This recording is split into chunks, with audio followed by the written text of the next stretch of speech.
The most interesting project I made with Microbit is recycling for food. This project is aligned to United Nations Sustainable Development Goal, Sustainable Cities and Communities.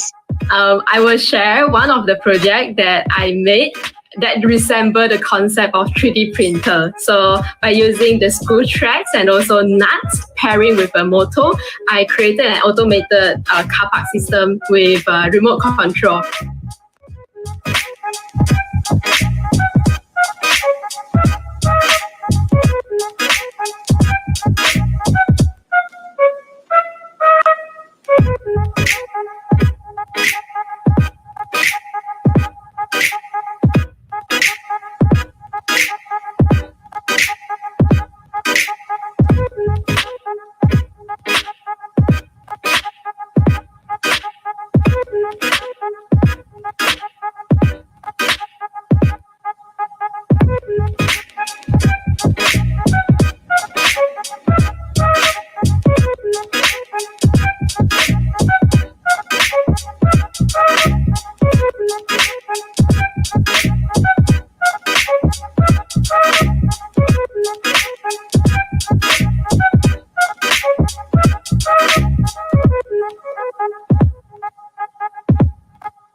Hello, Assalamualaikum. Bertemu lagi kita untuk sesi petang ini.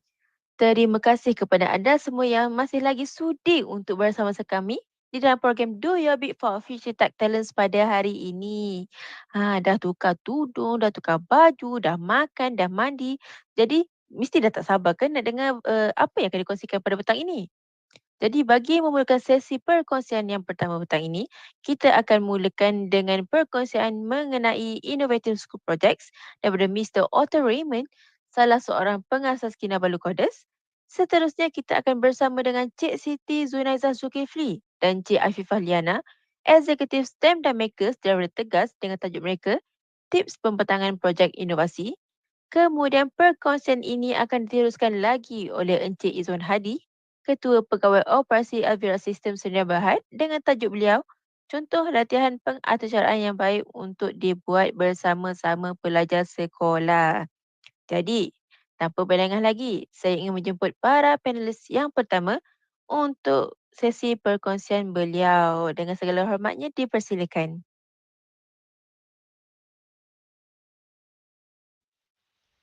Hello dan selamat datang. Hai, nama saya Arthur Raymond dan saya dari Kinabalu Kodes. Hari ini saya akan membentangkan mengenai Innovative School Projects.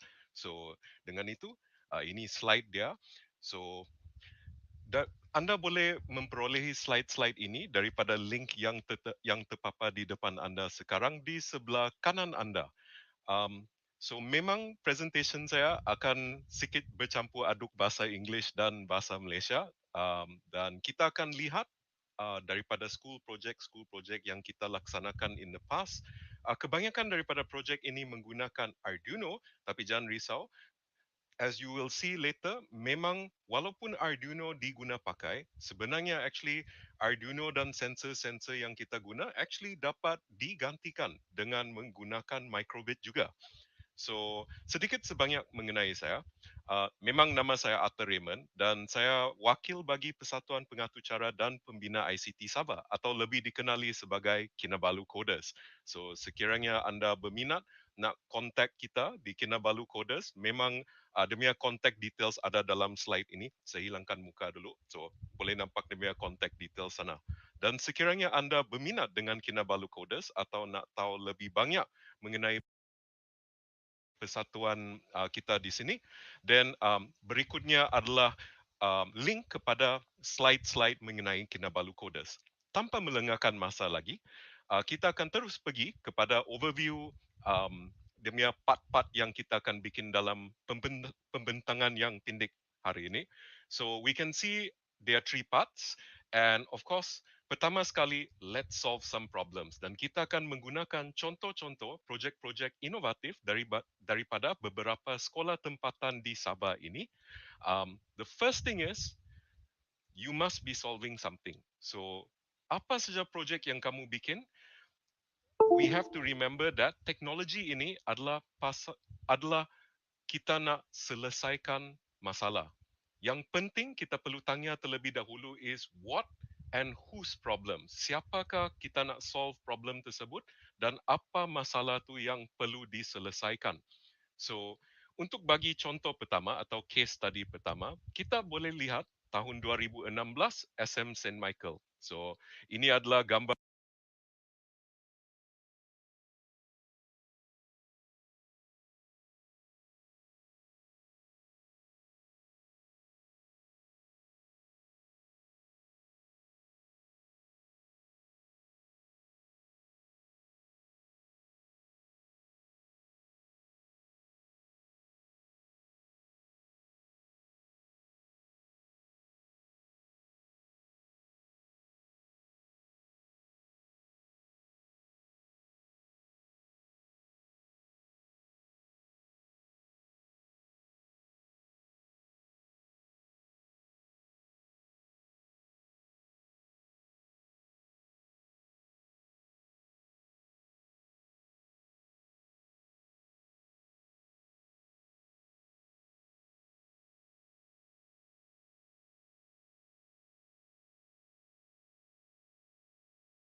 untuk bagi contoh pertama atau case study pertama, kita boleh lihat tahun 2016 SM St. Michael. So, ini adalah gambar-gambar student-student dan cikgu-cikgu dia orang yang datang because dia ingin cari bagaimana nak menggunakan Arduino, servo dan juga DHT11 punya temperature sensor.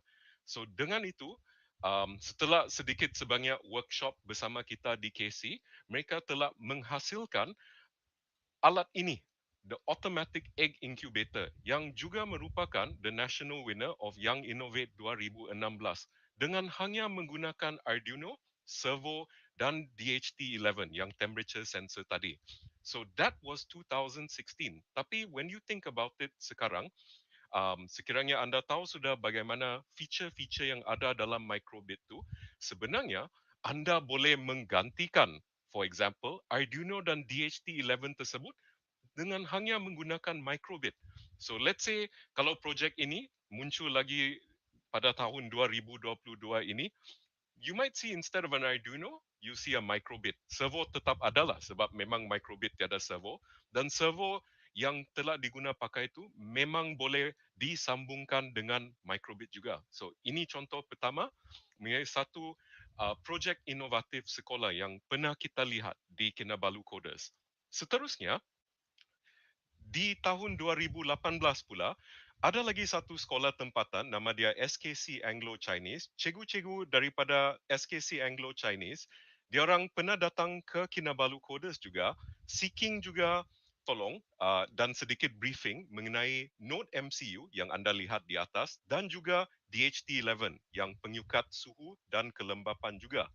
Daripada hasil briefing ini, cikgu-cikgu dan student daripada sekolah SKC Anglo-Chinese telah membina satu actually just DHT11 sama Node MCU sahaja supaya diorang dapat buat mushroom farming. And boleh lihat daripada sini, memang peralatan tadi yang Node MCU dan DHT11 diguna pakai untuk menyukat suhu dan juga kelembapan dalam satu bilik di mana cendawan-cendawan tersebut ditumbuh. And semua ini selepas cendawan tu sudah boleh tumbuh dan kelembapan sudah dijaga di dalam bilik tu, diorang dapat menjual cendawan-cendawan tersebut juga. And all of this is just based on the Node MCU dan DHT11. Once again, boleh dilihat sekiranya projek ini dibawa into the future lah pada tahun 2022 ini, sebenarnya anda boleh gantikan ini dengan microbit juga. So boleh nampak di sini walaupun teknologi berubah. Last time I don't know masih boleh guna pakai microbit sekarang masih boleh guna pakai. Actually konsep dia masih sama. Is used for temperature and humidity monitoring. So this is the first one. So always focus kepada your problem statement because walaupun teknologi berubah, dia punya problem tidak berubah.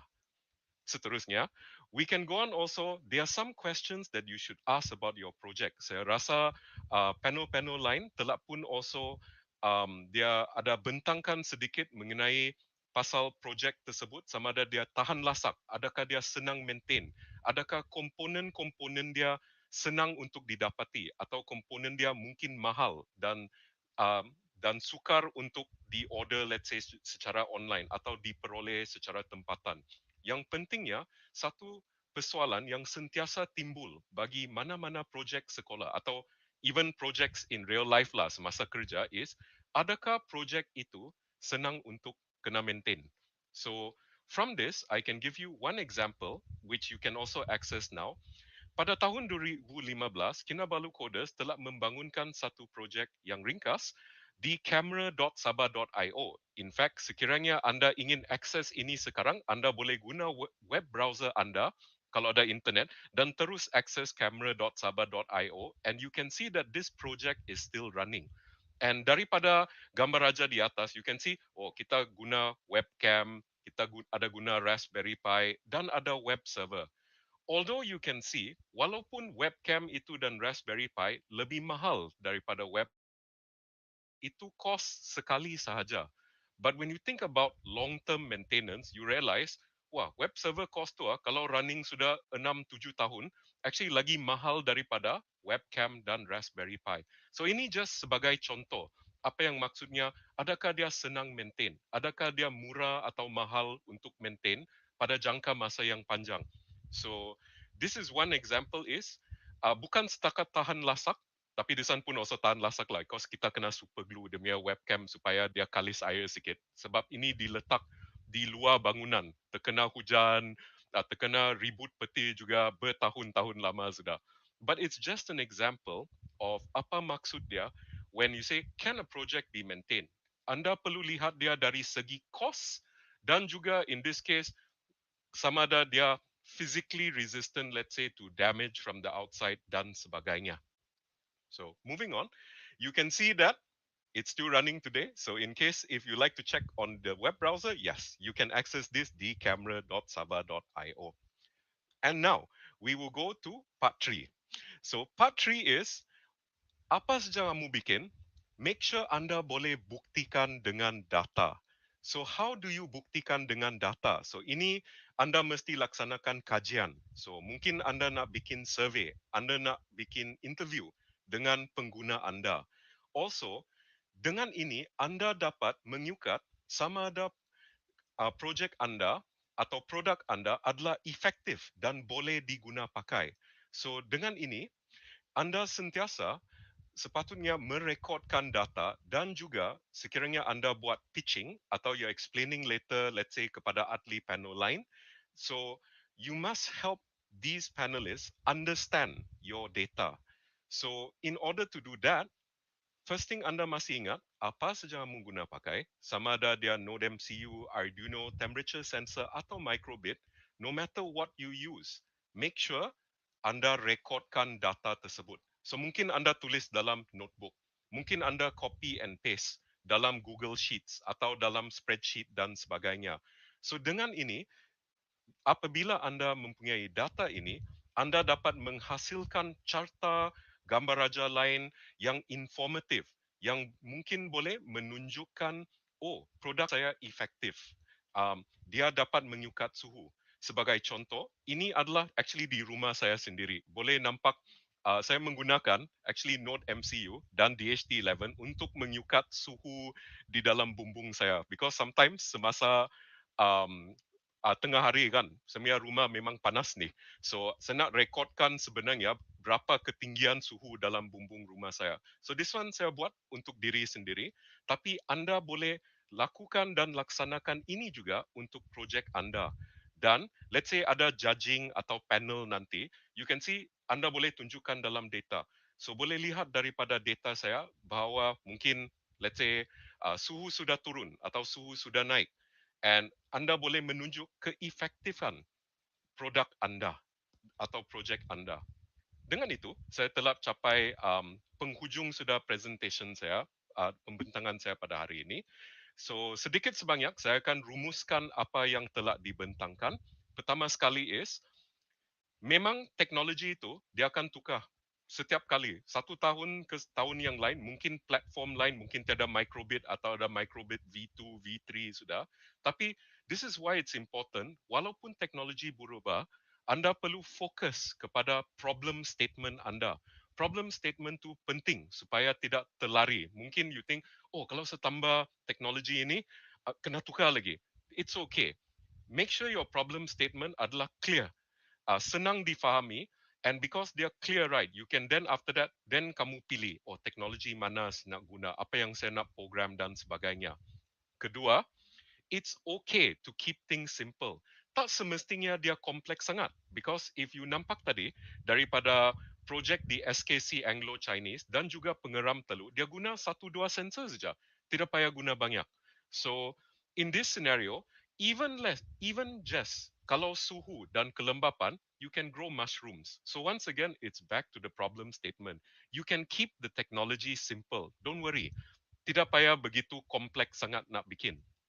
Ketiga, always think ahead. Tapi saya rasa memang ini sudah di dalam minda anda. Memang, always think ahead supaya anda boleh mengurangkan masalah-masalah yang akan hadapi. Mungkin you ingat, oh, I'm not sure about this part to program. Tapi mungkin boleh tanya cikgu terlebih dahulu atau ahli panel lain juga. So, always think about what comes next so that you can resolve problems quickly.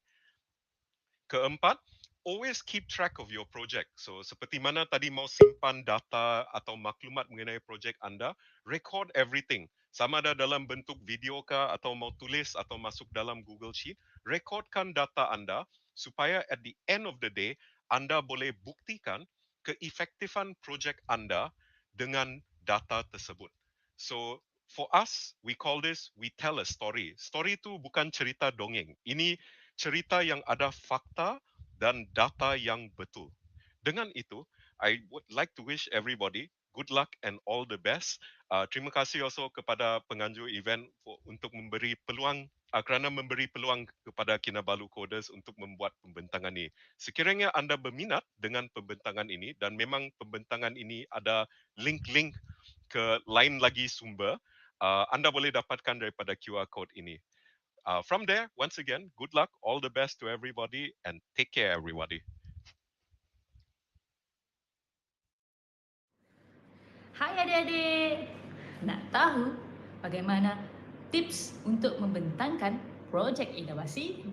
Bersama saya Siti Zunaiza dan rakan saya Afifah Liana. Kami akan berkongsi dengan adik-adik bagaimana hendak membentangkan projek inovasi yang menyeronokkan.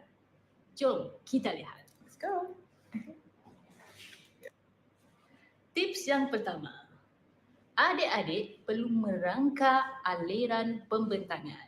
Okey, sebelum kita merangka aliran pembentangan, adik-adik haruslah menyediakan slide untuk memudahkan penonton adik-adik mudah memahami apa yang disampaikan. Okey, setelah menyediakan slide, sebelum kita memulakan pembentangan, haruslah memperkenalkan diri kita sendiri. Okey, kebiasaannya kita memperkenalkan diri kita seperti ini. Assalamualaikum, selamat pagi, nama saya bla bla bla bla. Okey, sekarang kita ubah. Okey, kita mulakan dengan tanda tanya. Macam yang adik-adik tahu, nampak bagaimana kami memulakan pembentangan kami tadi dengan bertanyakan tanda tanya. Okey. Kemudian sebagai contoh, saya eksekutif STEM dan Makers Tabung Ekonomi Gagasan Anak Sarawak.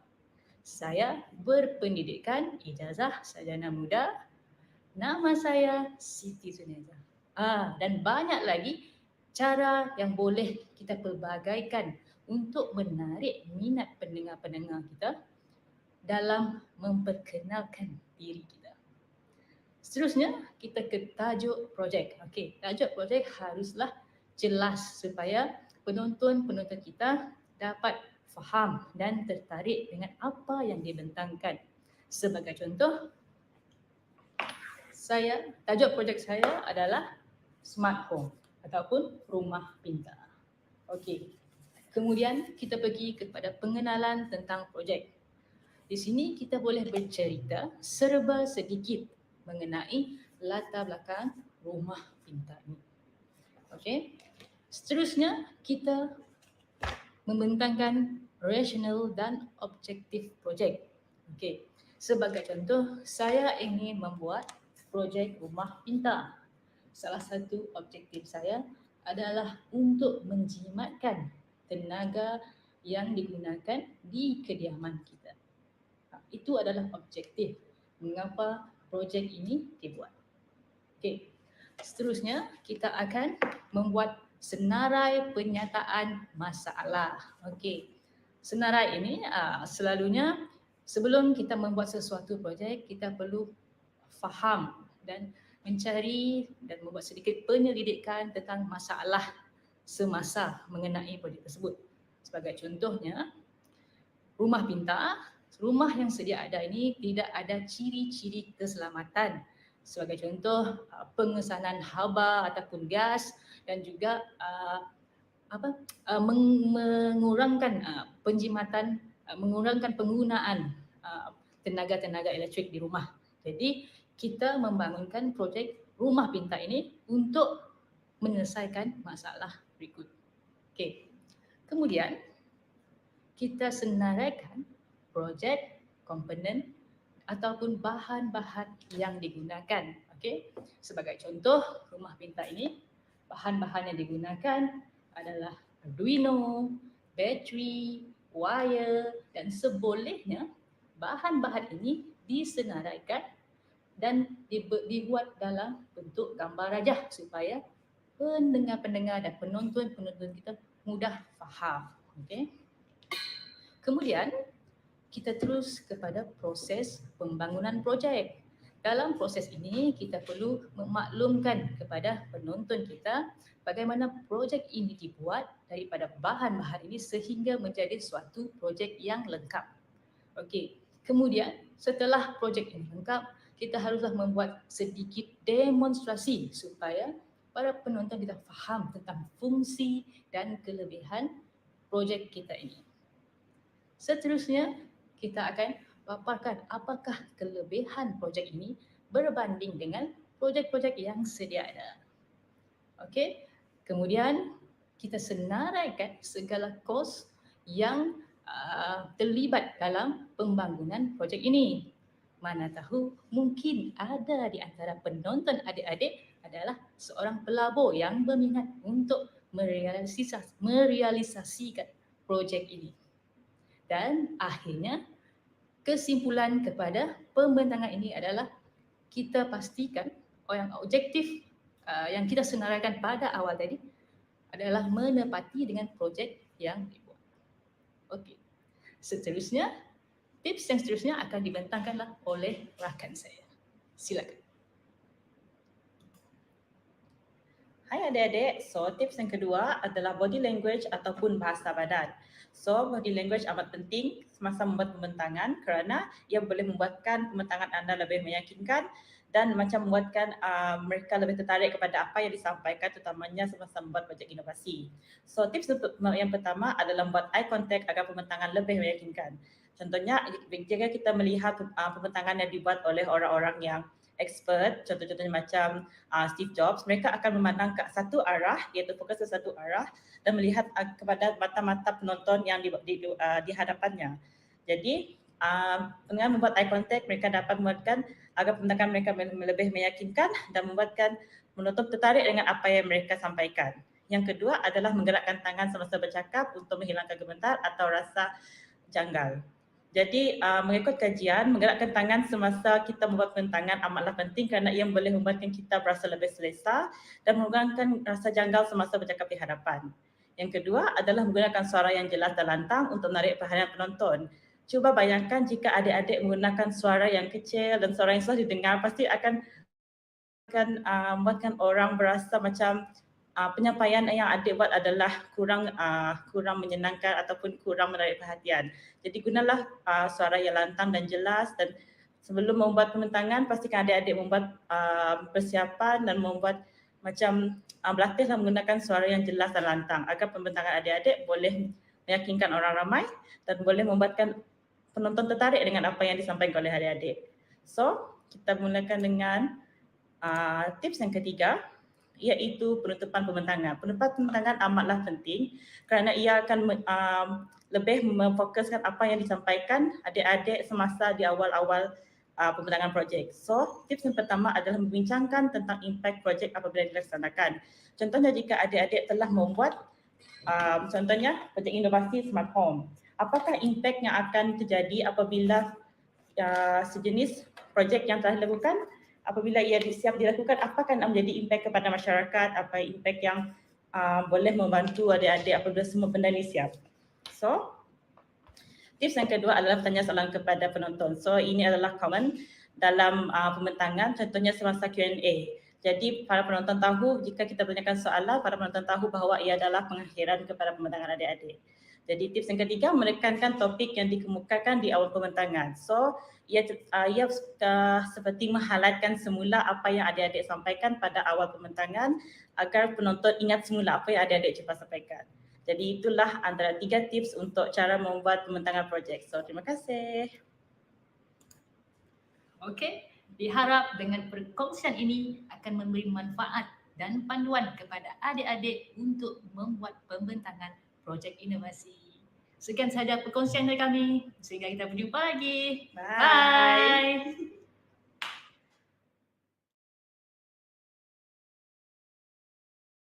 Assalamualaikum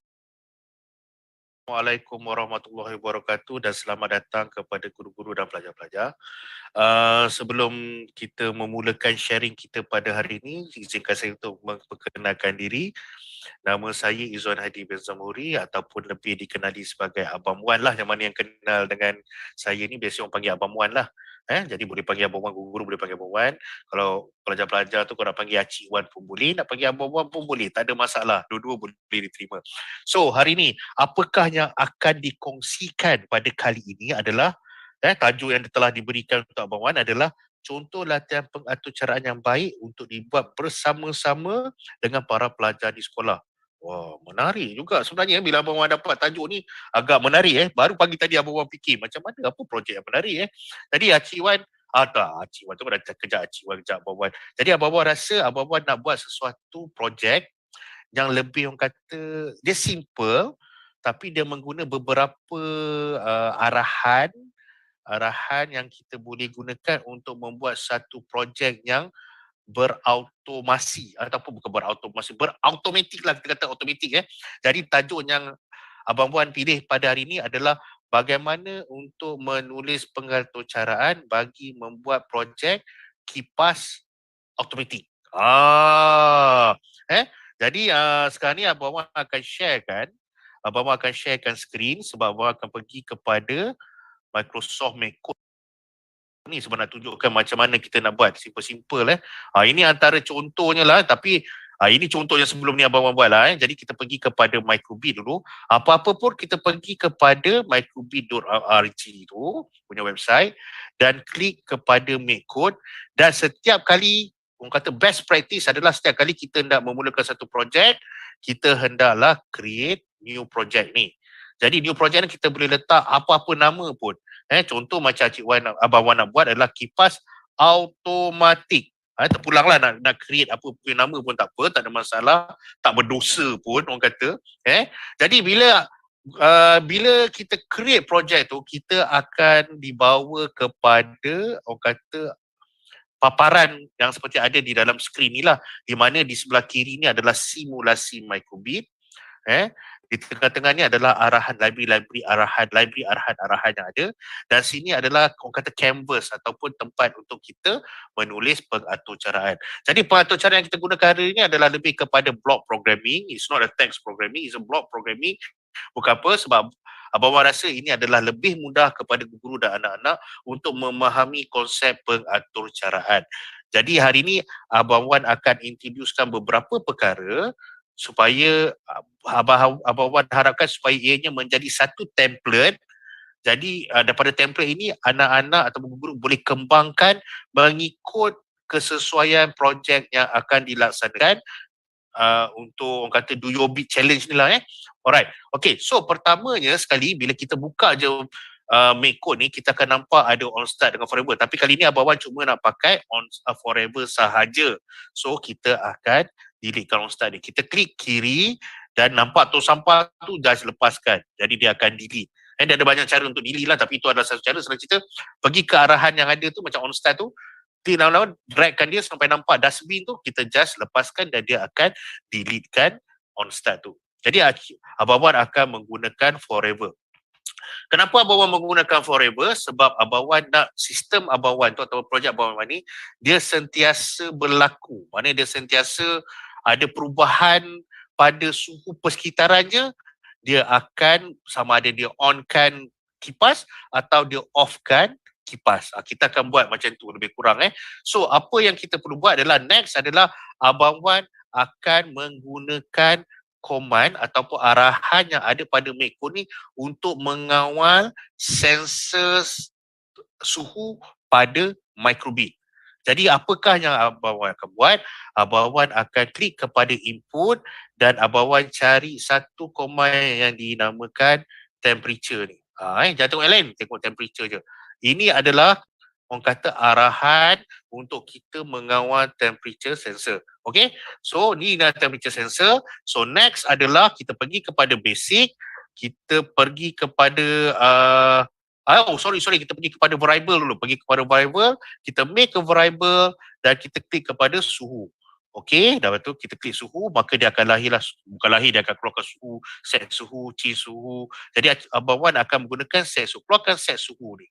Dan masukkan temperature ni ke dalam set suhu tu, ni, tarik dan kita masukkan ke dalam ini. Alright? Kita masukkan ke dalam ini. So apa yang Abang Wan buat sebenarnya sekarang ni adalah Abang Wan dah menggunakan temperature sensor tu. Abang Wan macam dah on-kan temperature sensor dan masukkan nilai temperature sensor tu ke dalam suhu ni. Temperature sensor ni apa saja nilai yang dibaca oleh temperature sensor, contoh katakanlah 20 darjah Celsius, dia akan masukkan nilai 20 darjah Celsius ni ke dalam variable suhu ni. So sekarang ni Abang Wan nak tahu, sekarang ni kalau kita download dan kan dia ke dalam microbit, kalau kita tengok microbit kita sebelah kiri simulasi tu, dia tidak mengeluarkan paparan apa-apa. Tapi Abang kata, macam mana kita nak tahu suhu persekitaran, betul kan? Jadi kita akan tambahkan lagi satu command dipanggil show number. Sebab temperature adalah nilainya adalah dalam bentuk nombor. Jadi kita gunakan show number. Jadi apa show number yang kita nak letak ni? Kalau kita letak kat sini show number adalah kosong, kita tengok pada display kita sebelah kiri tu, kita punya simulasi, dia akan displaykan kosong. Sebab apa? Show number kosong. That's why dia jadi kosong. Walaupun katakanlah nilai dia tengok macam ni 21 kan ni, simulasi kalau kita pasang tak dekat sebelah kiri tu ada 21 darjah Celsius, sepatutnya dia kena displaykan 21 darjah Celsius. Jadi tapi yang ni dia show number kosong sebab command yang kita guna show number kosong. Jadi kalau kita nak dapatkan nilai yang dibaca, nak displaykan nilai yang dibaca oleh temperature sensor, kita masukkanlah variable kita ni, kita klikkan suhu kat sini. Kenapa macam tu? Nanti Abang Wan akan explainkan lagi detail.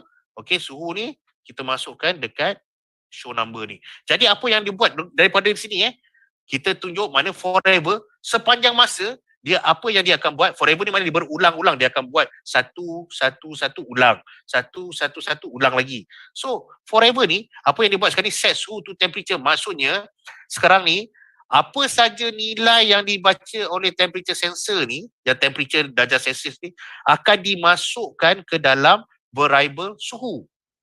Mana katakan sini dia baca 21. Jadi nilai 21 tu dia akan masuk dalam nilai suhu. Lepas tu show number ni, kenapa suhu? Sebab kita dah masukkan nilai 21 ke dalam suhu dan dia akan show number. Contoh nilai katakan 21, dia akan show number 21. Kalau kita tengok kita punya display tu, kita akan nampak nilai yang displaykan adalah 21 darjah Celsius. Katakanlah kalau kita tukarlah suhu dia pakai simulasi kita naikkan suhu dia jadi 45. Dia sepatutnya dia akan display 45 darjah Celsius sebab dia akan follow nilai-nilai yang dibaca oleh temperature sensor. Ingat dan ni sekarang ni command yang bawa sekarang ni adalah temperature sensor, nilai temperature sensor masuk ke dalam variable. Dan kita baca nilai variable tu. Maknanya sebenarnya kita baca adalah nilai yang ada pada temperature sensor. Tu settle, satu perkara, satu part. So next, Cik Wan sekarang ni dah tahu dah nilai yang dibaca oleh temperature sensor. So apa yang Cik Wan nak buat dengan nilai yang dah didapati tu? Jadi apa yang Abang Wan buat adalah nilai tu, contoh katakanlah nilai jika suhu dia kurang pada 30 darjah, maknanya sejuk kan? Kurang pada 30 darjah, kipas akan off. Kalau kita katakan nilai lebih pada 30 darjah, kipas akan on. Mana panas kita kena onkan kipas. Jadi apa yang Cik Wan perlu buat adalah Cik Wan kena menggunakan if else yang ada dalam command logik ni. If else ni. Dekat logik ni, kita masukkan dekat bawah ni. So apa lagi Cik Wan nak tambah? So apa yang kita boleh buat adalah kita masukkan lagi satu untuk condition dia. Maknanya kita kata dah. Yang mana kalau kurang pada 30 darjah Celsius dia off. Kalau lebih pada 30 darjah Celsius dia akan off. Maknanya dia kena ada condition untuk dia berlaku seperti itu. Jadi kita akan pilih satu lagi command yang digunakan dinamakan comparison. Pilih je mana-mana nak pun boleh, tapi pakai ni pun boleh. Contoh macam ni, bawa tarik dia keluar. Okey? Tarik keluar dan letakkan dekat dalam true ni. Okey. Jadi sekarang ni apa yang kita buat adalah bila variable suhu ni masukkan nilai apa, jika suhu ni maknanya jika nilai dia tu masukkan ni, jika nilai ni apa saja yang dibaca oleh temperature sensor ni kalau kurang daripada 30 darjah. Okey, katakan kurang pada 30. Dan apa yang berlaku? Cik Wan, Abang Wan boleh buat adalah pergi kat satu lagi advance sebab nak nampak kan dari segi simulasi kan. Katakan kita nak sambung pada device yang berada di luar daripada microbit. Kita klik pada pins. Kita gunakan, nak senang nampak lah, kita pakai digital right pin. Okay. Digital right pin ni kita letak dekat bawah ni. Maknanya kita tunjukkan bahawa digital right pin ni kalau suhu pada kurang pada 30, maknanya digital right pin ni pada pin kosong. Pin kosong ni maknanya kalau kita tengok simulasi tu ada kosong kan, pin dekat bawah tu ada kosong kan, maknanya pin kosong tu adalah kosong, maknanya dia off. Okay, dia off. Tapi kalau dia maknanya sekarang ni if suhu kurang pada 30 dan digital right pin tu dia off. Kalau nak onkan dia, kita boleh buat adalah digital right pin P kosong. Okay, dia akan on. Kalau kosong adalah off, untuk digital kosong off. Kalau dia on, dia adalah 1. Jadi, apa yang akan berlaku ialah jika kurang pada 30, dia akan off. Kalau lebih pada 30, dia akan on. Itulah maksud dia. Jadi, sekarang ni kalau kita tengok simulasi, kita tengok dekat pin kosong, kita akan nampak nilai kecil ada satu situ kosong.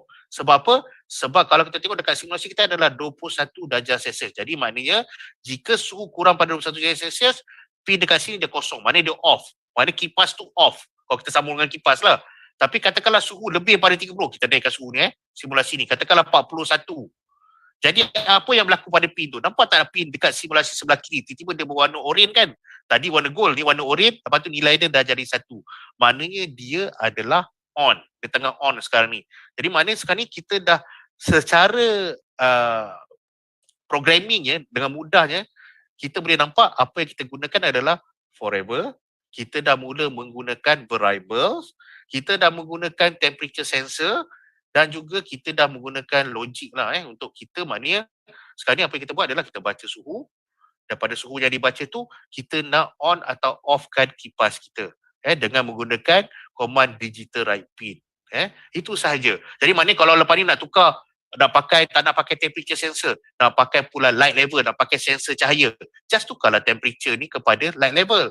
Lepas tu suhu ni mungkin tukar kepada nama cahaya. Variable ni boleh ikut nama, ikut apa yang kita nak. So tapi maknanya katakanlah jika cahaya macam ni, lampu akan on. Jika cahaya macam ni, lampu akan on. Masih lagi boleh menggunakan orang kata template yang sama. Jadi apa yang Abang Wan sharekan hari ini adalah lebih kepada template mudah untuk guru-guru ataupun anak-anak membuat sebarang projek, orang kata nak untuk automatic punya projek lah nak on off lampu ke, nak on off kipas ke, nak buat apa-apa ke. Lepas tu kalau nak buat projek-projek lain, boleh expandkan lagi daripada template yang Abang Wan berikan ini.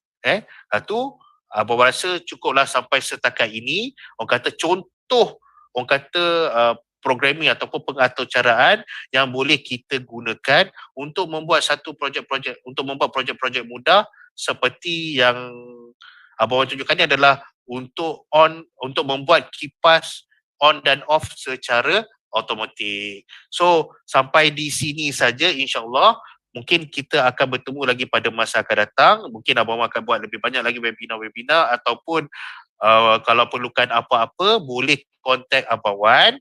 Okey, nombor telefon Abang Wan adalah 016 665 3975. Boleh kontak Abang Wan 016 665 3975. Mana tu nak buat training guru ke, nak buat training pelajar ke, boleh kontak Abang Wan. Nanti kita tengok macam mana apa yang Abang Wan boleh bantu dekat situ. Terutama kalau ada cikgu RBT ke ataupun apa, mana-manalah cikgu yang berminat dengan microbit dan mikro ni. Okey, sampai sini saja.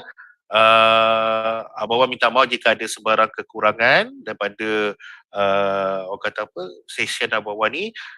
Abang Wan harap semua dapat join Do Your Big Challenge, dan Abang Wan harap ada lagi pasukan daripada Malaysia yang akan memperolehi kemenangan. Tahun lepas kita dah ada daripada Terengganu. Tahun ni Abang Wan harap ada juga lagi peserta-peserta Malaysia yang akan memperoleh ataupun menjadi juara pada Do Your Big Challenge ini.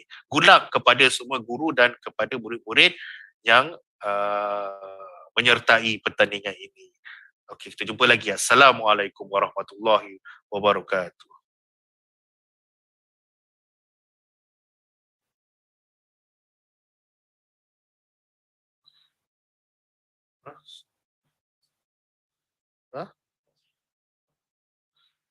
Pause ke stop? Stop Stop.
Hi, Assalamualaikum. Welcome to the last session of Do Your Bit for Future Tech Talents today. So we are grateful to have with us today Mr. Tiago from Brazil at 3 in the morning Brazil time. So we are so thanks for the effort and commitment given by Mr. Tiago for our today's event, the last keynote session for Do Your Bit for Future Tech Talents. So before we start, I would like to introduce who is Mr. Tiago. So Mr. Tiago is a Brazil community lead for 2022, and he is also microbit champion for 2021 and 2022. And he is also the CEO of Control Board. So he's going to share with us the experience of what he's been doing in Brazil in promoting coding, in promoting microbit and STEM in Brazil, with his title of Transforming STEM Education in Asia from his point of view. So over to you, Mr. Tiago. Hello, everybody. Can you hear me well?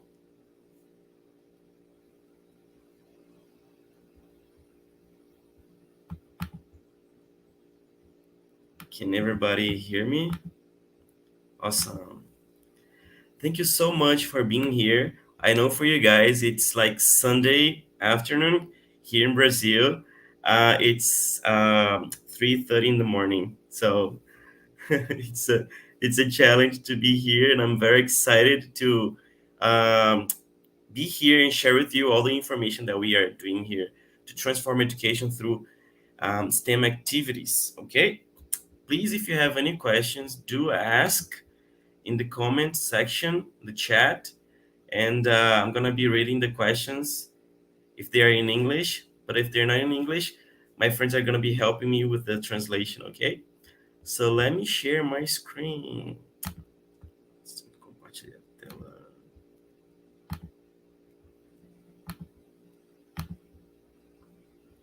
Okay, this one should be the first. Okay, so my name is Thiago Kawasa, and I am from a city called Manaus, which is the capital of the Amazonas state. My state is the biggest state in the country, here in Brazil, South America, and most of the state is green area. So we do have lots of jungle, tropical jungle. The climate's very nice. What else?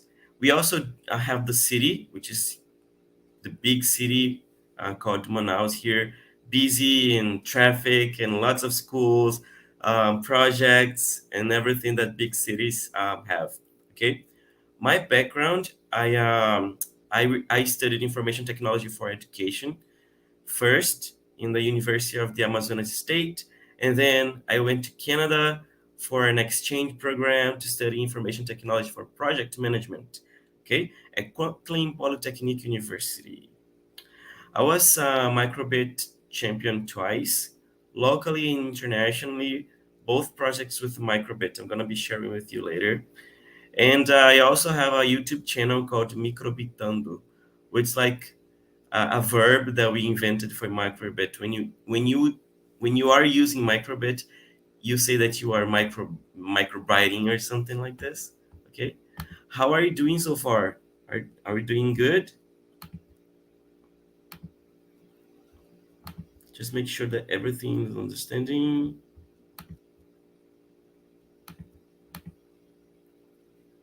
Okay. Yeah, I think so. Let's continue. And after that, I created a company, an educational company called ControlBot. I am also going to be sharing with you a little bit about this amazing work that we are doing here to transform education. Okay. And something that I like to take from my life is this quote from Albert Einstein, which says, "Creativity is intelligence in having fun." Okay, so this is a little bit about myself.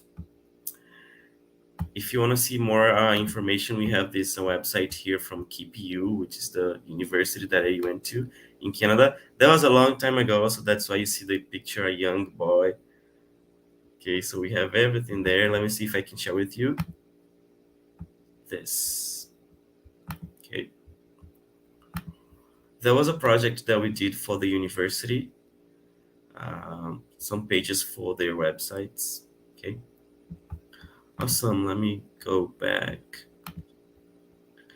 So, talking about STEM activities, STEM project, my first contact with the microbit was through STEM activity.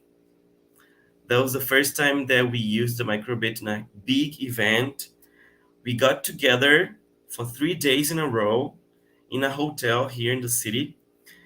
People from the Microbit Foundation came to Manaus, my city, the capital of the Amazonas state, and we did a 3-day challenge, a hackathon called Challenge Education 4.0, which involves technology and the industry, new methodologies, and everything that we are seeing in education right now. Okay. We are also mentioning Education 5.0, but that's not something that we are going to explore today. So in that hackathon, in that challenge, a 3-day challenge, we won first place. And we won the first place because we applied the STEM, how can I say, approach for our project, okay? If you see in the screen, let me see if you're, okay. Is everything okay? Yeah, everybody's having the chance to see the pictures and hear me clearly. So you see in the pictures here, this first picture here, it was when we won the first place, when they announced the first place for our project. We got some prizes, microbit kits and phone devices and everything. The guy in purple is Mr. Baker from the foundation. He was a researcher at the time. So he came to Manaus to represent the Microbit Foundation. The other one is he is the former vice president from a huge company in South America that works with computers and everything. So they represent the Microbit here in the country. So when the Microbit came to Manaus, came to Brazil, that company started everything and it still does nowadays. They control the traffic of microbit. When people want to buy, they get microbits from this company. Okay, so that was our project on the right side of the screen. You can see myself, Thiago, and my 2 other friends, teacher Kleber and Cleane. And you see on the table our project. We invented a house, and that was part of a class plan that the teacher would apply with other teachers all together as a project, a STEM project. So the project was to approach saving energy. So we built a house, and we used the math class to learn about how to calculate how much energy you waste if you leave all the lights of your house on. We use the microbit sensors to detect the temperature of the house. So if the house was cool, the microbit sensor wouldn't allow you to turn the fan on or the AC on because the temperature was cool. So you didn't need to turn it on. So that way you would save energy. Okay. So we involved math classes to learn how to calculate the energy that you consume. We used science classes to learn about saving the environment. We also used coding classes, the robotics classes, to learn how to code the microbit. So it was, as I say, a full project that we would be able to learn not only about technology, but also about saving the environment. Okay. And after that, is everything going fine? Let me check here. Yes, awesome. Okay.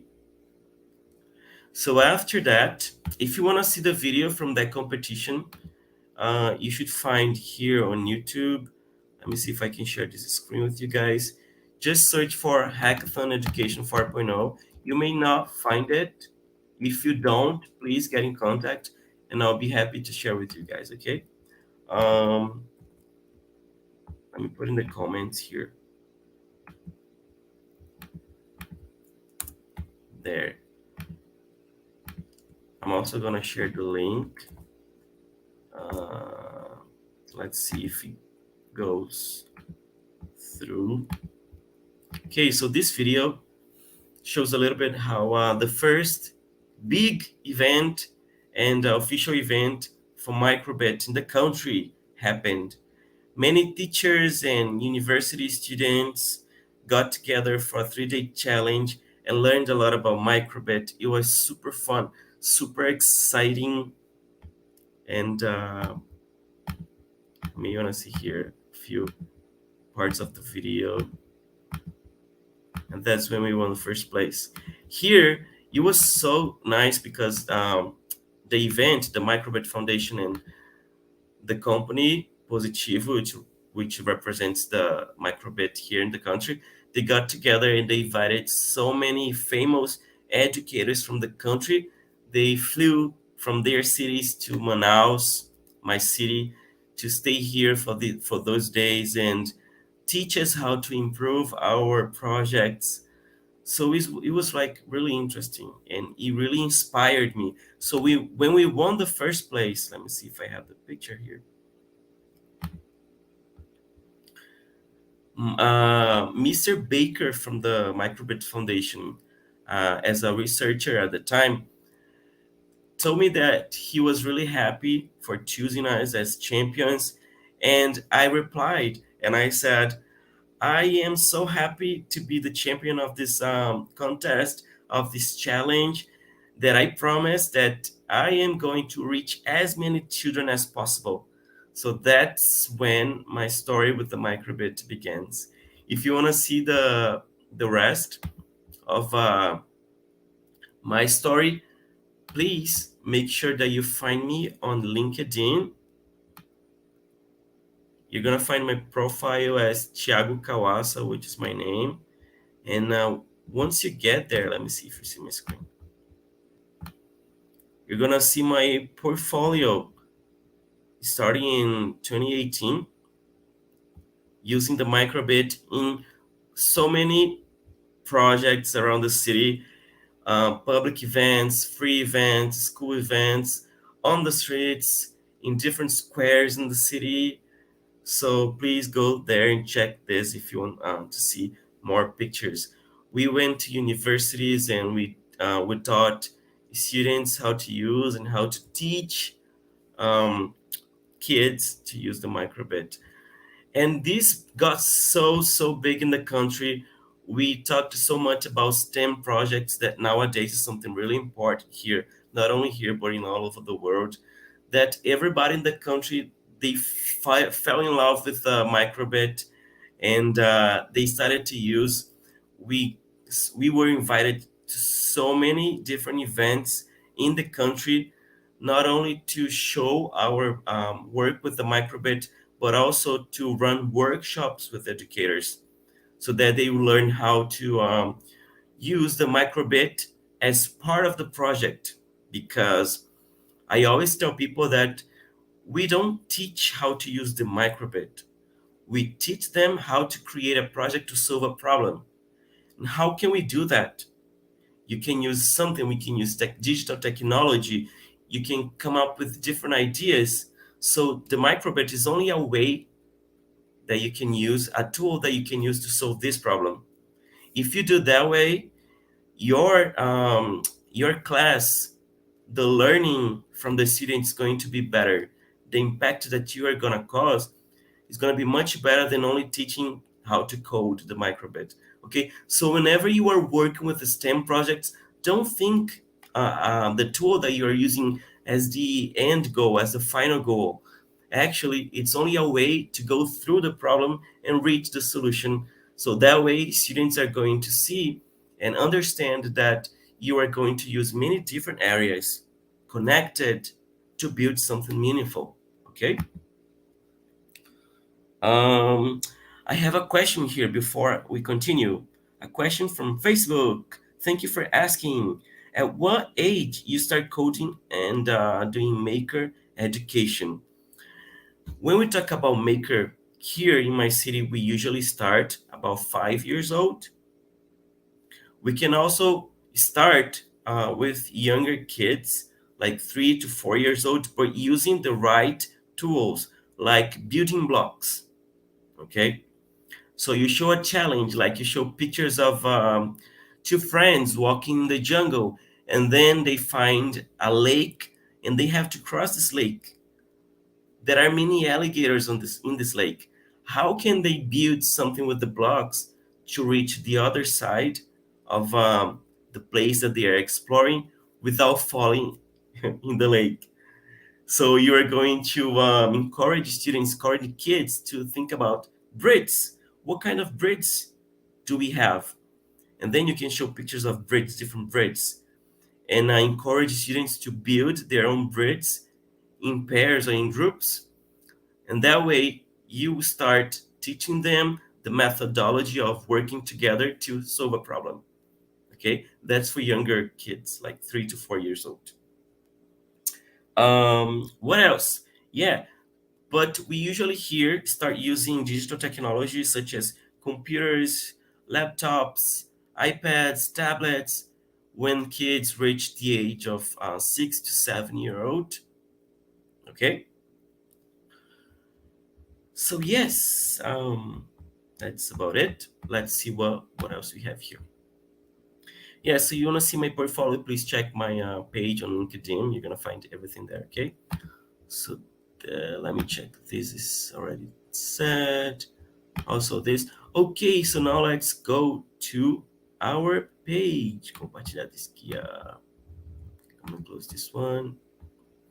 So you might be seeing the microbit.org page, which is the official page of the Microbit Foundation. Okay, as a community lead, working as a volunteer for the Microbit Foundation here in the country, we always tell people that the website, the official website, is your source of knowledge for everything. If you want to learn about Microbit, go to the web page, microbit.org. If you want to see projects, get inspired, see videos, lessons plans, everything you're going to find there, okay? The website is really big, and please don't get lost. Browsing the website, it's a lot of fun, I promise. You're gonna find so many things that are interesting for your classes and projects and news and impact that the Microbit Foundation is causing around the world. Okay, for instance, here in the main page, you're gonna find the new material, new resources for teachers who are learning about Microbit and everything. So please check that out. It was just released a few weeks ago. They have different courses there. If you want to take the courses, register in the course, and please make sure that you go through all the classes and materials. It's going to be a lot of fun. Okay. What else here? If you never use the Microbit Classroom, you do have that tool to help you with online classes or management classes. That tool is going to help you to manage your class in a better way. You can see what students are doing in real time. Okay. If you go to projects here, STEM projects, you are going to find Do Your Bit project information. There you have all the lessons plans for your STEM projects. And it also teaches you step by step on how to apply that in your classroom, involving different classes, math classes, science classes. Everything is in here, okay? You are also going to find the 4 steps, basically 3 steps on how to enter the Do Your Bit Challenge, which is the official challenge of the Microbit Foundation, and it happens annually. Every year you have that. It's a chance for you to get involved with the students and learn about the global goals from the UN and think about solutions that you may want to create and help save the planet. Okay, let me double check if everything is okay. Is my video okay? Also voice and everything?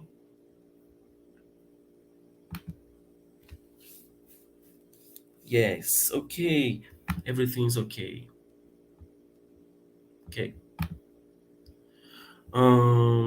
So yeah, also if you go to impact here on the website, you are going to find a little bit about international projects that are causing impact using STEM.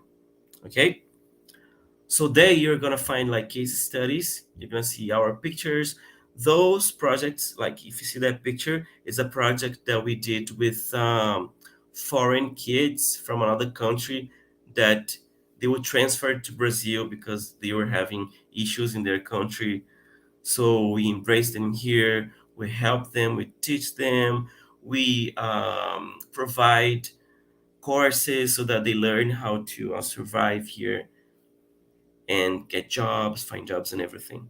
Okay, that project was in partnerships with one of the UN offices that we have here and another institution. Okay, also many different other projects here. All right, so please do check the website. You're gonna find so many resources there. And to to show the last part of the website,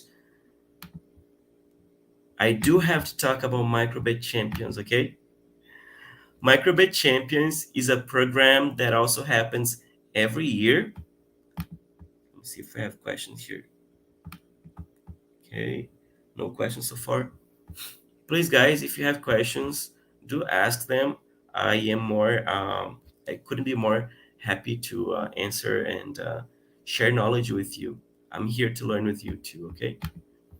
So the Microbit Champions is a program that the Microbit created last year to bring together as many different educators around the world as possible and create a huge network so that way we can learn from each other and get inspired by each other about STEM projects and the best use of microbit in the classroom. Okay, so for this year the program is already closed, but make sure that you check the website around October or November to see if the registrations are opened.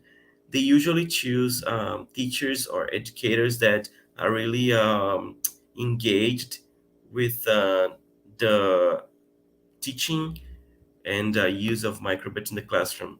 So if you want to be part of the microbit champions class for next year, please make sure that you take pictures and make videos and post on Instagram, Facebook, YouTube, or whatever social media you have, so that when we go and search about your work, you're gonna see that they are gonna see that you really do a lot of things with a microbit. Okay, so here you can see everything that we are doing, everything that champions are supposed to do, and what they're getting in return. How are we about time?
Sorry, guys. Can you guys hear me and see me?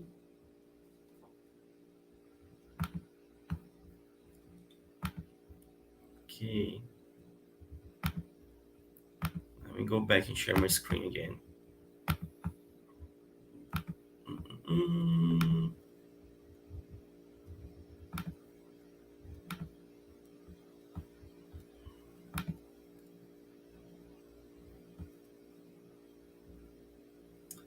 Okay, so technical support, please add my screen to the presentation. Yes, thank you. We are back. Thank you. Do you have any questions so far, people? If you don't, let's continue here. So here you're gonna find, on the same page, you're gonna find the community leads that are helping the foundation around the world, around this planet that we live in, okay? So here we're gonna find some of our friends here. The huge one from Malaysia. Who is this person? Do you guys know this person? It's very special doctor that is here with us. Okay, we do have a question here. Do you have suggestions for beginner? I want to join, but there's no teacher in my school know about coding. Yes. First step, I'm gonna share a link with you right now. It's a course from Microbit Foundation. Please access this course, learn about coding, learn about the microbit, and hopefully you're gonna get started with the microbit. And just so you guys know, you don't need physical microbits to start your classes. You can use the Make Code simulator. Okay, so let me go back here to the website, and I'm gonna take a link for you. Get started. Okay, first learn about, we're talking about microbit here, so I'm gonna share everything about coding with the microbit. Okay, on my YouTube channel we do have lots of resources, but they're in Portuguese, in our language here for Brazil, so I don't think it's gonna be useful. All right, so what else? Impacts microbit. Started to find out more. Okay. Yes. This. I'm adding the links to the chat, and they may wanna, the technical support may wanna share with you. Not sure, but that's on the website. Okay. It's called Professional Development Course, which is amazing and new. You're gonna love it. Please do access the website. The course itself, the platform looks like a social media page, like Facebook or Twitter. You can add comments and share stuff and like other teachers' posts. Okay. Yes, thank you for sharing the chat. Awesome. Okay. So, to wrap up our activity, I think we are almost done here. I do have to show you the curriculum that we have here for STEM projects. Approaching the new curriculum for computational thinking, which is very important to use in your country. If you do have one curriculum that works for the whole country, that would be better, because let me share here the screen. What happens is, let me see if you are having access to this. Okay, so as you may know, Brazil is a huge country. Let me try and show the map.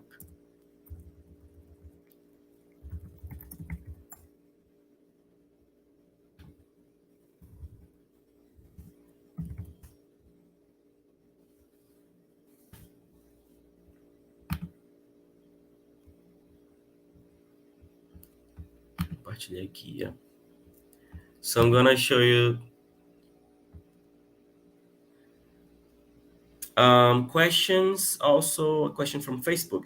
Is there age limit to join? Yes, from 8 to 18 years old. Okay. Please make sure that your student is 18 years old until the date that people are going to, the Microbit Foundation is going to select the winners and send prizes. Okay, so from 8 to 18. So there is my city, and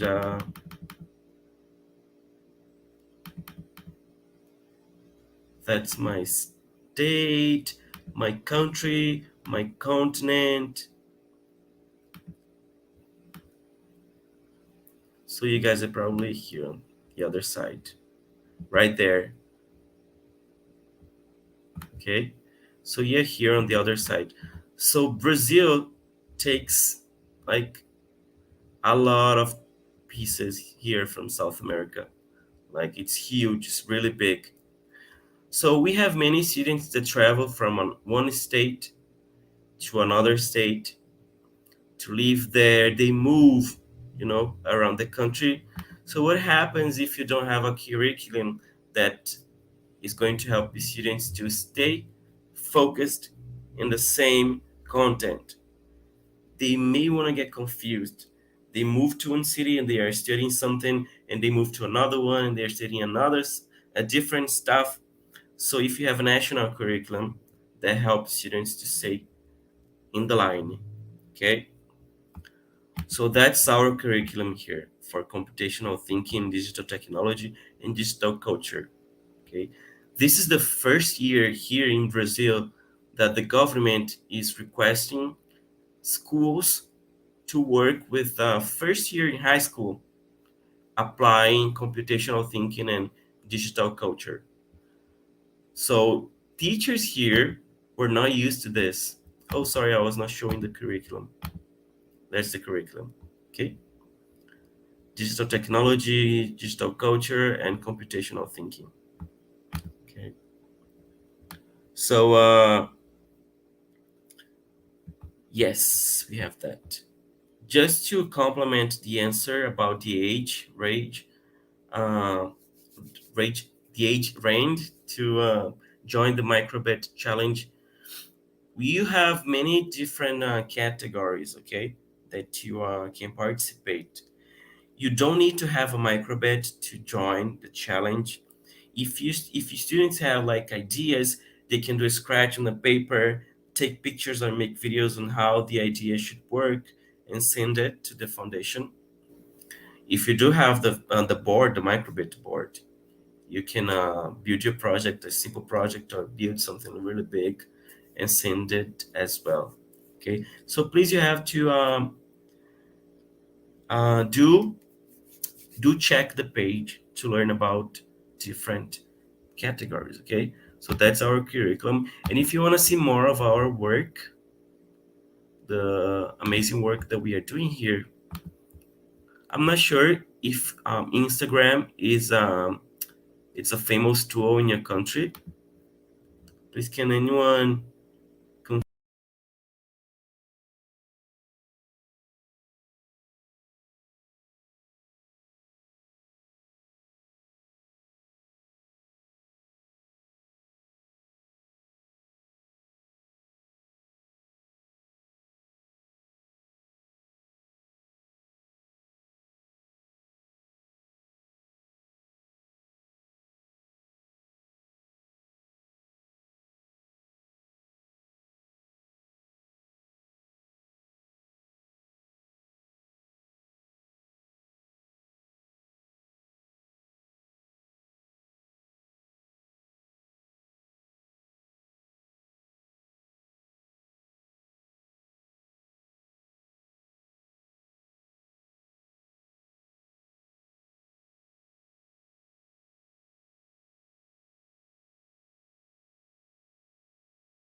Hey guys, we are back.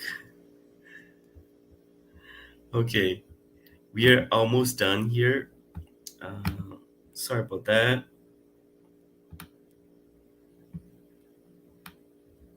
Are we back? Can you guys hear me and see me? Please answer in the chat. Yes, okay. Thank you, doctor. So, last part, let's share. As I was saying,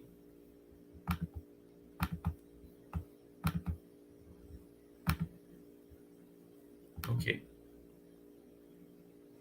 Oh, okay, so I just heard that Insta is pretty famous in Malaysia. So that's good. Okay, please, I'm gonna show you 2 accounts that you may wanna follow and see more projects. Okay, so this is my company Instagram.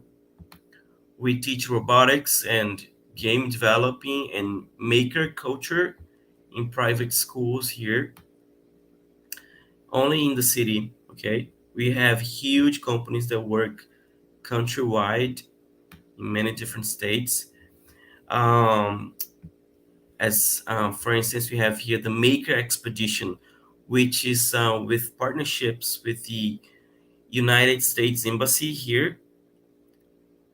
One of the jobs that I have here is to work with U.S. government embassy in Brazil to run STEM projects. So Maker Expedition is one of them.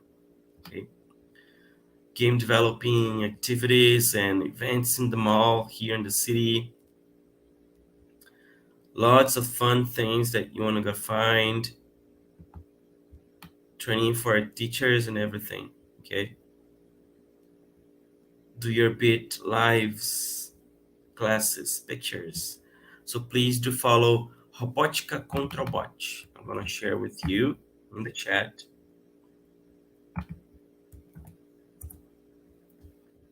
Okay. Instagram.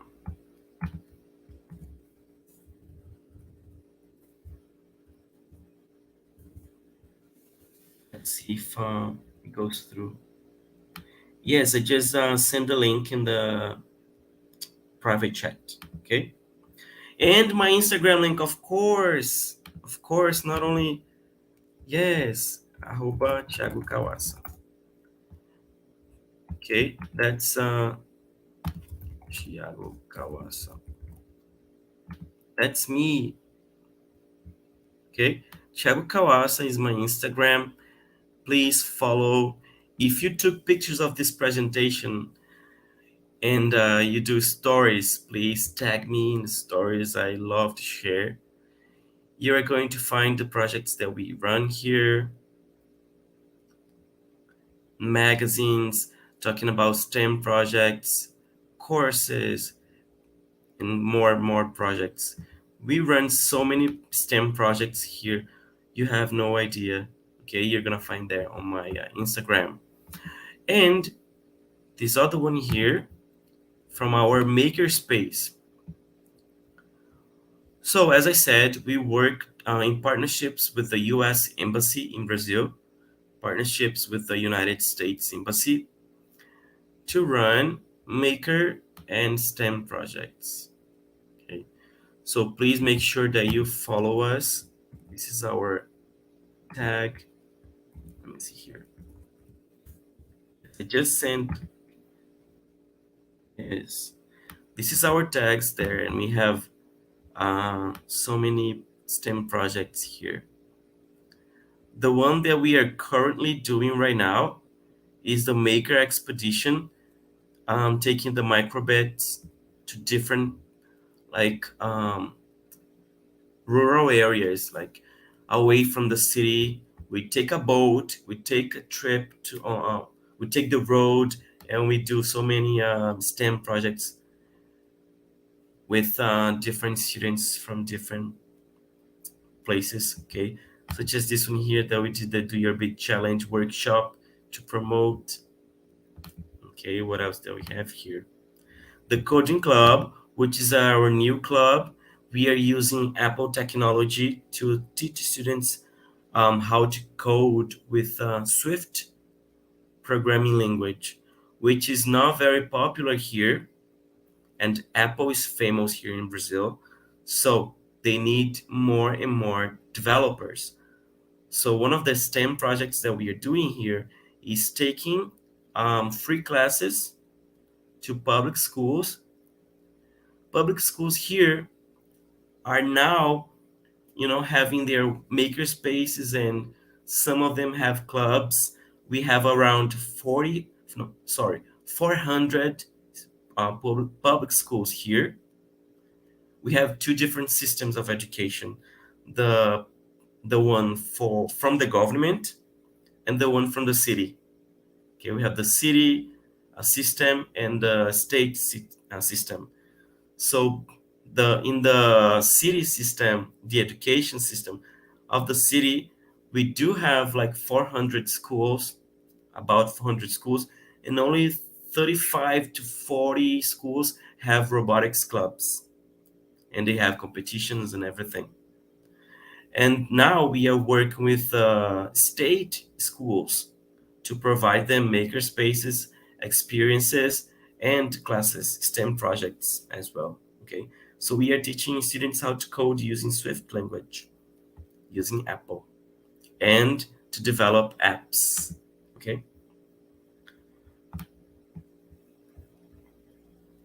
If we have offer virtual classes, not right now. Not right now.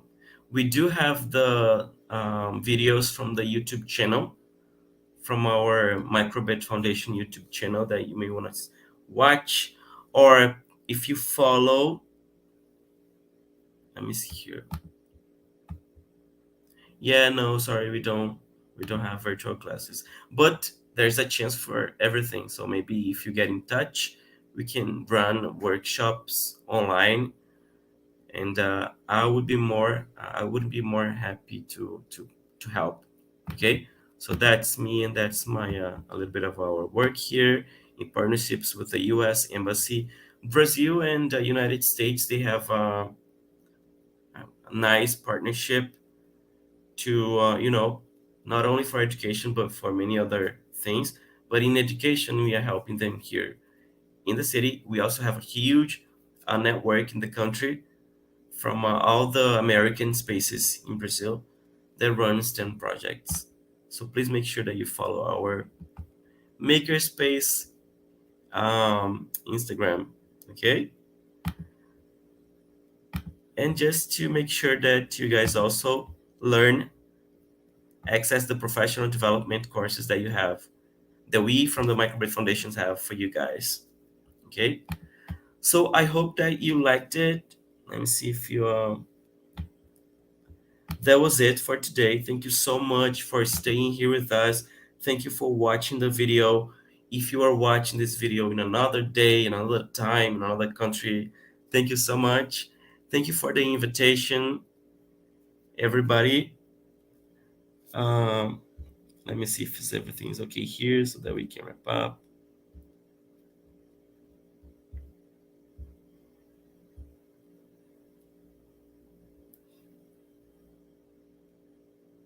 Thank you, Dr. Roslaine, for inviting me, and everybody that was here in the support team. Okay. Thank you so much. And I think that's it.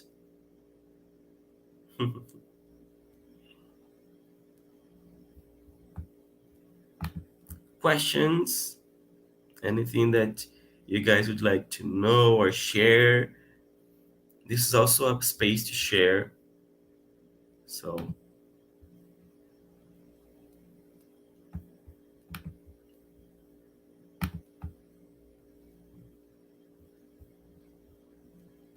yes, I hope to see you guys again. We do have, in the end of the day, the Microbit Live. Okay, please make sure that you watch Microbit Live, which is our official event every year. Last year, I talked about computational thinking, and it was amazing. It was great. So many teachers from all over the world talking about computational thinking and the Microbit. Okay, yay, Microbit Live! Oh, the videos from last year, They are on YouTube. I should share with you guys. Let me see.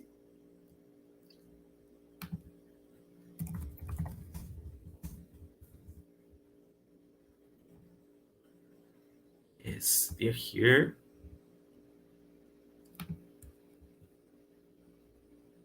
Mhm. Okay. I just share the link in the chat. Please make sure it's the correct link before you share. It's 4 in the morning here. I'm gonna go back to bed.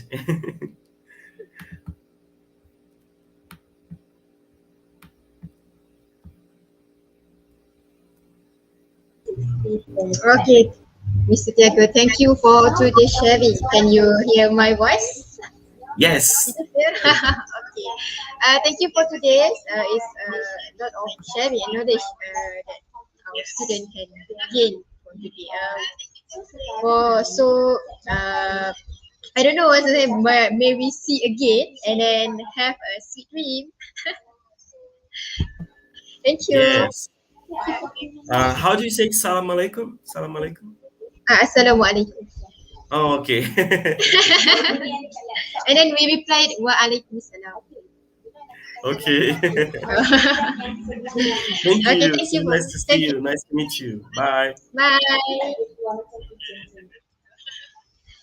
Okay, Assalamualaikum dan selamat sejahtera kepada semua peserta. Kita akan kembali semula selepas ini dengan moderator majlis. Saya hanya moderator kita sahaja. Okay, terima kasih. Kita akan kembali lagi selepas ini dengan majlis penutup. Sekian, terima kasih.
Bismillahirrahmanirrahim. Daun rampai usah dipinta. Daun selasih usah dipilih. Tanpa saya membuang masa, izinkan saya mulakan majlis. Selamat datang ke majlis penutupan Do Your Bit for Future Tech Talents 2022. Terima kasih kerana masih setia bersama kami hari ini dari awal sehinggalah ke majlis penutup ini. Yang berusaha, Encik saya Abdul Hadi bin Syed Abdul Rahman, Pengerusi Persatuan Pembangunan Komiti Sains dan Teknologi Terengganu, Ketua Organisasi Rakan Kolaborasi, Elvira Sistem Sdn Bhd, Citron Technologies, Jazrul Robotic Academy, Kinabalu Kodes, Tabung Ekonomi Gagasan Anak Sarawak Tegas, serta Sektor Sumber Teknologi Pendidikan Jabatan Pendidikan Negeri Terengganu, barisan panelis, pensyarah, guru-guru seterusnya kepada semua peserta yang diraikan sekalian. Baiklah para peserta semua, untuk sesi penutupan ini, saya ingin menjemput Encik saya Abdul Hadi bin Syed Abdul Rahman, Pengerusi Persatuan Pembangunan Komuniti Sains dan Teknologi Terengganu untuk memberikan ucapan penutup. Dengan segala hormatnya, dipersilakan.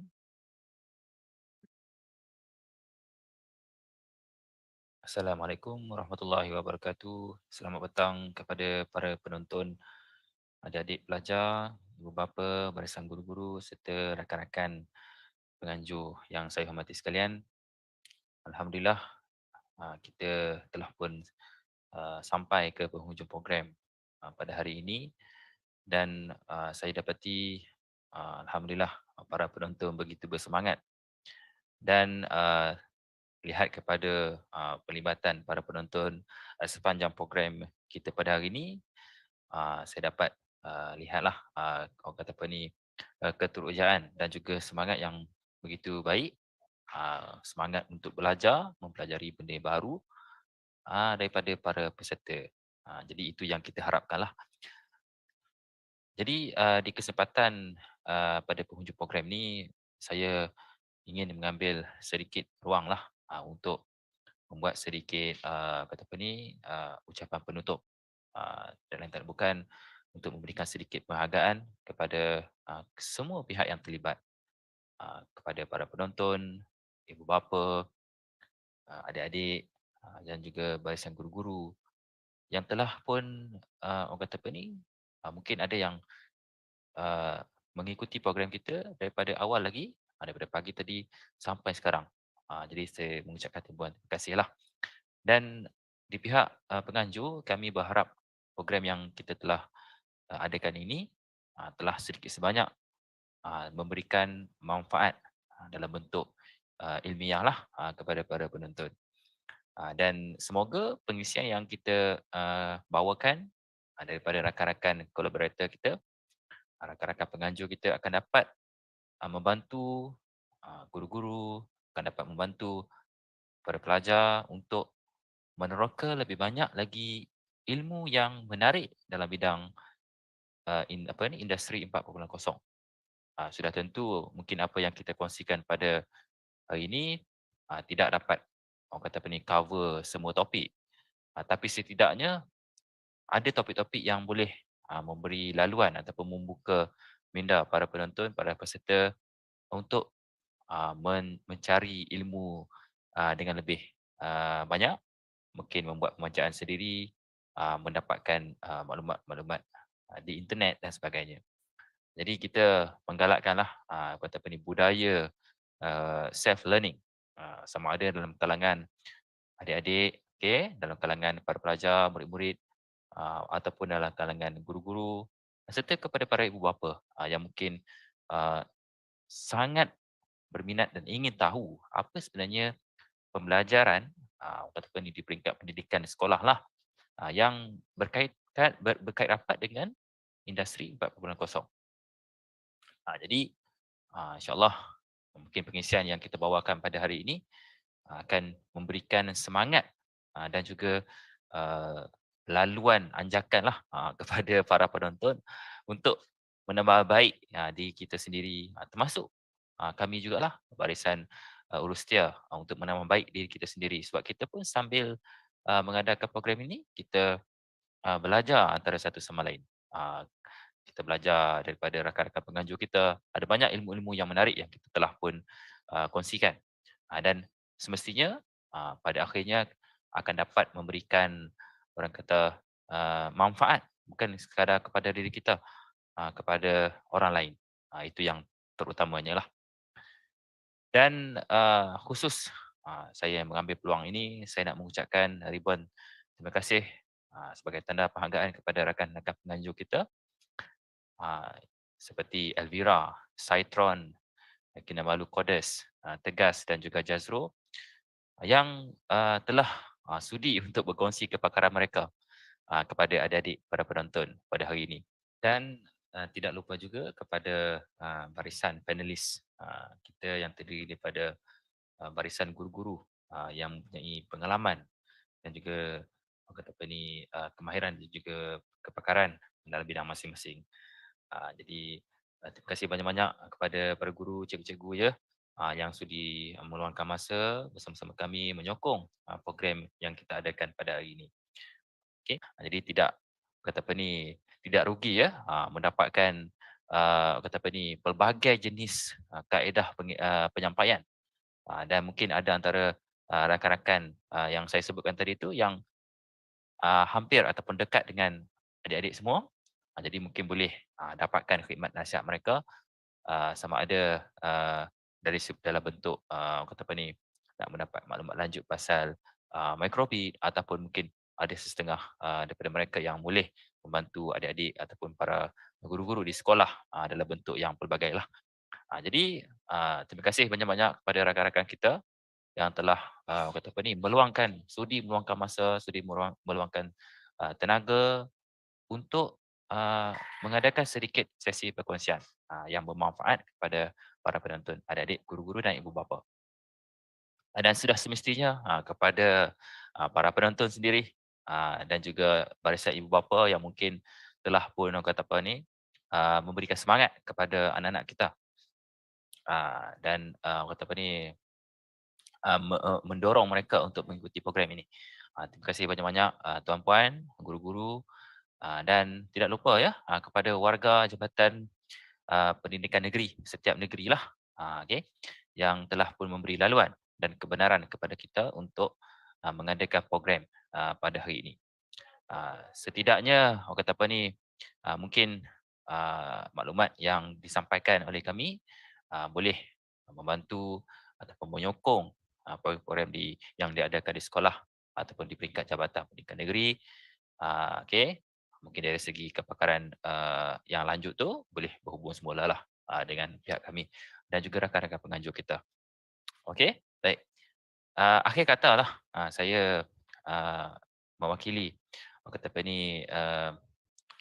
organisasi mengucapkan ribuan terima kasih kepada barisan urustia kita, komiti kita yang telah menjayakan program ini. Yang telah bertungkul lumus menyediakan platform yang begitu baik kepada para penonton, adik-adik untuk menyusun jadual, menyusun sesi siaran kita pada hari ini. Tidak lain tidak bukanlah untuk menyumbangkan sedikit sebanyak kepakaran kami kepada semua. Jadi mewakili urustia juga, saya memohon maaflah kepada para penonton, para peserta sekiranya ada terdapat sebarang kekurangan daripada pihak kami, pihak penganjur sepanjang program ini berlangsung. Jadi macam biasalah kan, mungkin ada yang mungkin kami boleh tambah baik pada masa akan datang. Jadi insyaAllah kami terima segala bentuk cadangan dan juga komen yang boleh membina supaya kita boleh menyampaikan lagi ataupun mengadakan lagi lebih banyak program-program seperti ini. Bahkan mungkin pada masa akan datang kita akan memperbesarkan lagi skop apa yang kita boleh lakukan aktiviti lain bersama-sama dengan para peserta sekalian. Jadi mungkin sekadar itu saja dulu untuk hari ini, sedikit saya ringkasnya lah rumusan daripada pihak kami. Saya mewakili pihak penganjur sekali lagi mengucapkan terima kasih dan semoga kita berjumpa lagi pada masa akan datang. Jadi sekian dulu di sini. Wabillahi taufiq wal hidayah. Assalamualaikum warahmatullahi wabarakatuh. Semoga kita jumpa lagi. Terima kasih.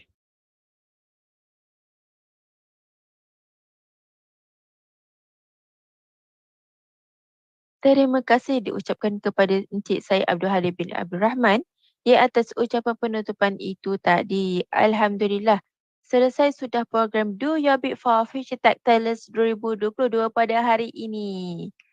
Terima kasih diucapkan kepada para peserta yang hadir serta para panelis yang berkongsi dan menyumbang ilmu kepada para peserta.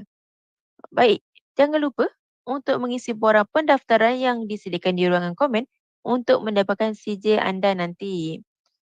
Pihak Universiti Do Your Bit for Future Tech Talents 2022 berharap dengan berlangsungnya program ini, ia akan memberi manfaat kepada pelajar dan guru-guru untuk lebih meneroka dunia digital, terutamanya dalam microbit.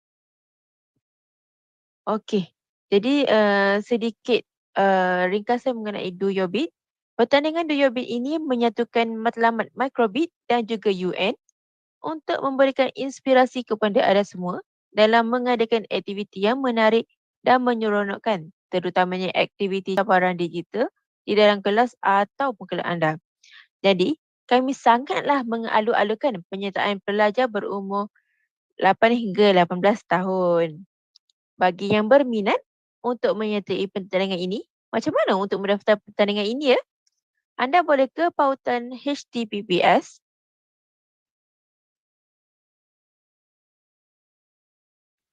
Terima kasih diucapkan kepada Encik Syed Abdul Hadim bin Syed Abdul Rahman, pengerusi Terima kasih diucapkan kepada Encik Syed Abdul Hadim bin Syed Abdul Rahman di atas ucapan penutupan itu tadi. Alhamdulillah. Selesai sudah program Do Your Bit for Future Tech Talents 2022 pada hari ini. Yeay! Terima kasih diucapkan kepada para peserta yang hadir serta para panelis yang berkongsi dan menyumbang ilmu kepada para peserta. Jangan lupa untuk mengisi borang pendaftaran yang disediakan di ruangan komen untuk mendapatkan CJ anda nanti. Pihak Universiti Do Your Bit for Future Tech Talents 2022 berharap dengan berlangsungnya program ini, ianya akan memberi manfaat kepada pelajar dan guru-guru untuk lebih meneroka dunia digital terutamanya dalam microbit. Sedikit mengenai pertandingan Do Your Bit. Pertandingan Do Your Bit ini menyatukan matlamat microbit dan juga UN untuk memberikan inspirasi kepada anda semua dalam mengadakan aktiviti yang menarik dan menyeronokkan, terutamanya aktiviti cabaran digital di dalam kelas ataupun kelab anda. Jadi kami sangatlah mengalu-alukan penyertaan pelajar Malaysia berumur 8 hingga 18 tahun. Okey, bagi yang berminat untuk menyertai pertandingan ini, macam mana untuk mendaftar bagi pertandingan Do Your Bit ini ya? So, anda boleh ke pautan https microbit.org/projects/doyourbit/challenge. Link akan diletakkan di ruangan komen ya. Dan daftar sebelum 15 Julai 2022. Selamat maju jaya diucapkan kepada peserta yang akan menyertai. Akhir kata, semoga program ini dapat menjadi satu pemangkin program e-pendidikan pada masa akan datang. Jadi dengan itu, marilah kita sama-sama menutup majlis kita pada hari ini dengan bacaan tasbih kafarah dan surah Al-As.